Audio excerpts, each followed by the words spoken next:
नमस्कार, मी प्रगतीज रेसिपी तडकामध्ये तुम्हा सर्वांचं मनपूर्वक स्वागत। तर आज आपण बनवतोय ख्रिसमस स्पेशल म्हणजे न्यू इयर स्पेशल, ख्रिसमस आणि न्यू इयर। तर दोन्हीसाठी मस्त असे बाउंटी बार, चॉकलेटचे बाउंटी बार इथे पाहू शकता। मस्त असं मेल्टेड चॉकलेट आणि त्याच्यामध्ये बार डिप करायचे आहेत। आहे ना मस्त रेसिपी, अगदी झटकेपट होणारी आणि सर्व मुलांना मोठ्यांना सर्वांना अगदी मनापासून आवडणारी। आणि ख्रिसमसमध्ये किंवा न्यू इयरमध्ये आपण हे गिफ्टसुद्धा करू शकतो घरच्या घरी बनवून, म्हणजे मार्केटपेक्षाही सुंदर।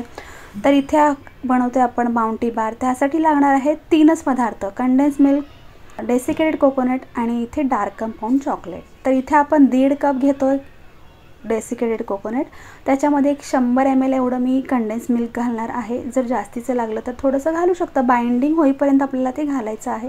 अगदी 2-3 चिमट मीठ घालायचं आणि 8 ते 10 ड्रॉप घालायचे व्हॅनिला एसेन्सचे, त्यामुळे फ्लेवर बारला खूप सुंदर येतो।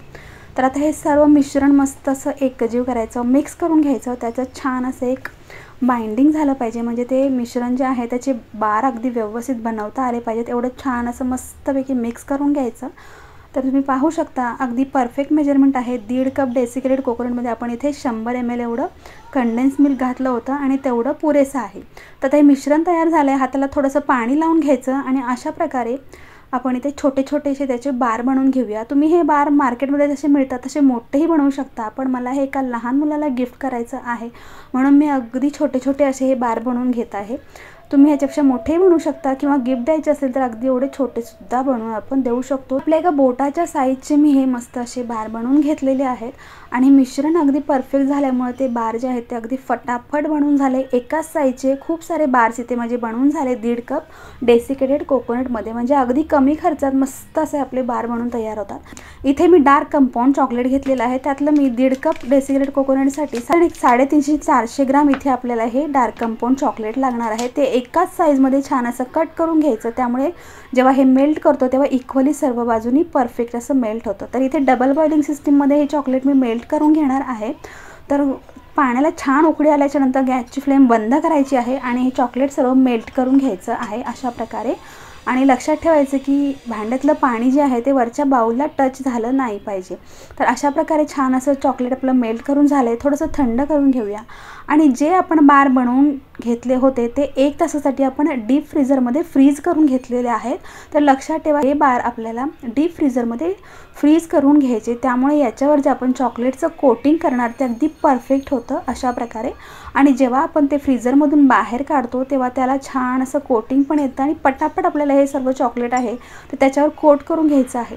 तर फ्रीझरमध्ये 1 तास ठेवल्यामुळे बार अगदी आतपर्यंत फ्रीज झालेले आहेत, त्यामुळे आपलं कोटिंग अगदी परफेक्ट होतं, वरून अगदी मस्त शायनी स्मूथ असं त्याला कोटिंग होतं। तर अशा प्रकारे पटापट 2 फोर्क मी घेतलेले आहेत, त्यामुळे काय होतं चॉकलेट एक्स्ट्राचं जात नाही बारला। आणि इथे माझ्याकडे ओव्हनची एक जाळी आहे, त्याच्यावर म्हणजे स्टँड आहे ओव्हनचं, त्याच्यावर मी हे सगळे बार ठेवते।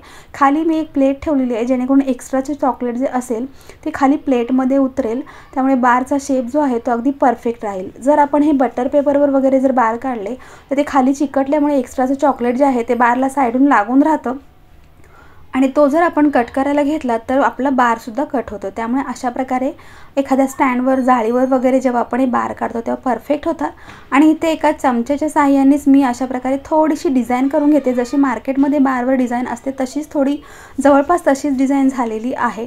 आणि इथे पटापट सर्व बार मी अशा प्रकारे मस्तपैकी चॉकलेट लावून घेतले। तुम्ही पाहू शकता मस्त असे फ्रीज झाल्यामुळे ते अगदी चॉकलेट व्यवस्थित बसलेलं आहे।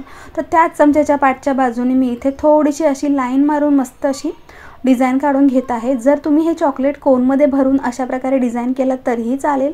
मी अगदी पटकन हातासरशी स्पून आहे म्हणजे चमचा आहे त्याच्याच पाठच्या बाजूच्या साहाय्याने मी मस्त असं हे थोडी थोडी डिझाईन करून घेतली, जेवढी जमते तेवढी। तर ते दिसायला फारच सुंदर दिसतं, तुम्ही पाहू शकता। आता हे आणखीन एक अर्ध्या तासासाठी आपल्याला फ्रीजमध्ये ठेवायचं आहे, त्यानंतर आपले बाउंटी बार तयार।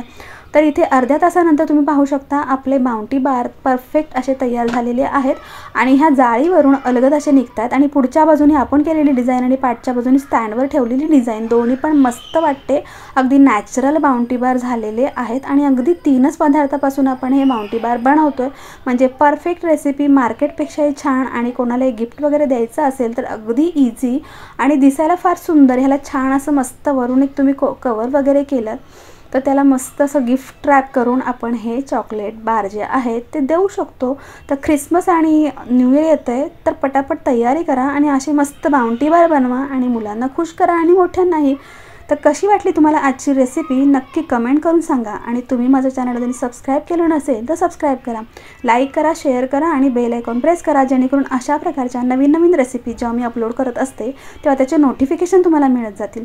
तर पुन्हा भेटूया अशाच एका मस्त रेसिपीसोबत. तोपर्यंत धन्यवाद.